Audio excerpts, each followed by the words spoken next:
Iya, oke teman-teman, kembali lagi bersama saya Iqbal Rasa Arab. Di podcast kali ini saya akan sedikit membahas tentang hal yang menarik ya.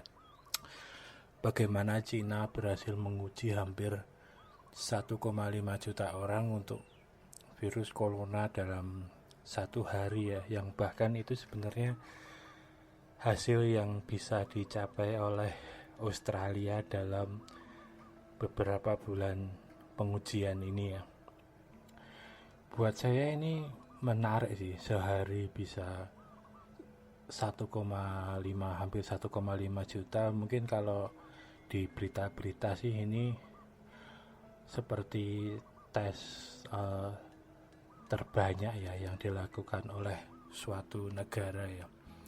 Metode yang digunakan oleh Cina ini juga sebenarnya hal yang mind blow ya. Jadi mungkin negara-negara lain belum melakukan ini secara masif ya. Mungkin mereka masih mengetes swab satu orang dan uh, meneliti satu sampel tes swab orang tersebut. Namun yang dilakukan oleh Cina ini, dia mengetes swab orang sebanyak-banyaknya lalu menggabungkan 10 tes atau lebih untuk mendapat satu sampel yang itu nanti untuk mempercepat hasil ya. Misal dari 10 orang yang dites itu ternyata digabunginnya ternyata semuanya negatif, berarti ya emang negatif. Untuk 10 orang itu hanya dilakukan satu kali satu kali tes untuk PCR-nya ya. Jadi kan lumayan ngirit waktu ya, yang harusnya 10 kali penelitian hanya dilakukan satu kali penelitian. Jadi sangat-sangat menghemat waktu ya. Jika nanti dalam 10 orang itu ternyata ada positif, berarti dilakukan lagi tes ulang satu-satu. Betul kan, meminimalisir tes ulang secara banyak kali setelah berlipat-lipat gitu. Kalau lebih kan seperti itu. Wah, ini lumayan efisien, dan buat saya sih masuk akal juga ya ketika itu dalam satu circle gitu sangat memungkinkan sekali ya. Ya kalau dalam satu keluarga ada kemungkinan ketika dites itu semuanya negatif, ya udah negatif, jadi nggak perlu dites lagi, karena sangat memungkinkan dalam satu circle itu ketika ini dilakukan secara masif atau penyebarannya secara masif, itu sebenarnya sangat memungkinkan ya. Kalau satu orang keluarga kena, kemungkinan besarnya lah ya semuanya kena, kan bisa dibilang seperti itu ya, karena semua pasti berinteraksi dengan satu keluarga itu, yang gak mungkin social distancingnya itu satu keluarga itu kan sangat kecil kemungkinan ya. Seperti kasus yang di Indonesia itu kan, kasus pertama itu kan 1, 2, 3 itu kan juga satu keluarga kan, kurang lebih seperti itu. Jadi emang ya kemungkinan kalau satu orang kena ya satu keluarga juga kemungkinan besarnya, walaupun ada yang enggak juga ya bisa kena juga gitu loh. Masalah dia kena yang orang yang tidak asimetik atau apa itu, yang orang yang tanpa gejala dan lain-lain, kan tetap aja dia positif gitu loh, ibaratnya seperti itu. Mungkin teknik ini bisa dicontoh di Indonesia ya sebenarnya ya, kalau mau melakukan tes seperti ini ya. Dan yang dilakukan kan hanya perlu sampel swabnya itu tadi ya, hanya nyokok itu tadi ya ibaratnya ya.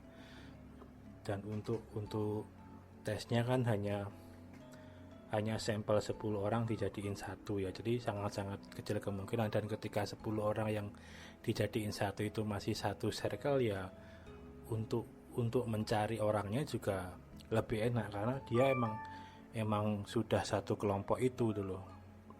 Jadi bukan yang emang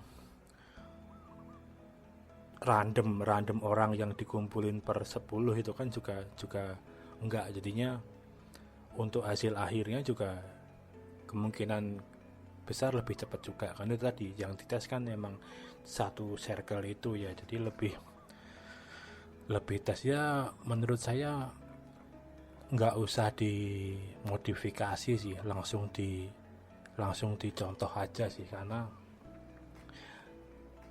ya emang udah jelas akan kelihatan juga gitu loh hasilnya.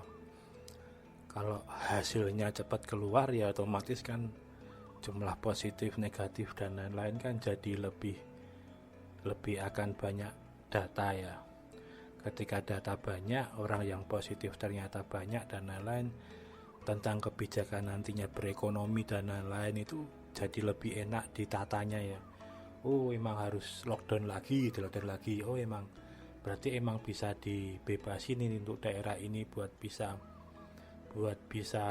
misal melakukan aktivitas seperti biasa lagi. Itu kan sebenarnya juga bisa dilakukan seperti itu. Apalagi yang di Cina ini kan emang basic yang dilakukan kan emang yang di daerah-daerah yang memang tingkat ekonomi perputaran uangnya sangat tinggi ya, di daerah yang banyak pabrik dan lain-lain ya. Jadi ketika semua juga tidak ada was-was lagi, orang kerja juga lebih enak, orang mau pesen apa-apa juga lebih enak karena ada kepercayaan diri tentang hasil itu tadi. Nah, di sini kan serba nanggung kan, seperti yang di video-video saya lakukan itu ya. Kalau mau baca tentang berita tes yang dilakukan oleh Cina ini pada hari Jumat kemarin, tanggal berapa kemarin, pokoknya Jumat kemarin lah, sebelum lebaran itu, linknya saya sertakan di deskripsi ya, di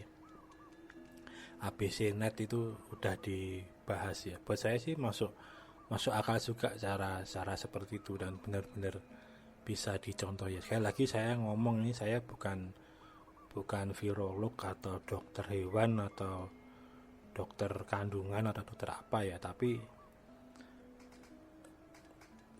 sebagai orang yang ngamatin aja. Dan di artikel itu juga orang-orang yang ngomong juga orang-orang berkompeten tentang epidemik, tentang virolog, tentang apa. Jadi mungkin datanya atau apa tentang apa yang dilakukan Cina ini mungkin udah benar-benar udah dilakukan secara matang dan hasilnya mungkin bisa dilihat untuk tingkat keakuratannya dan lain-lainnya.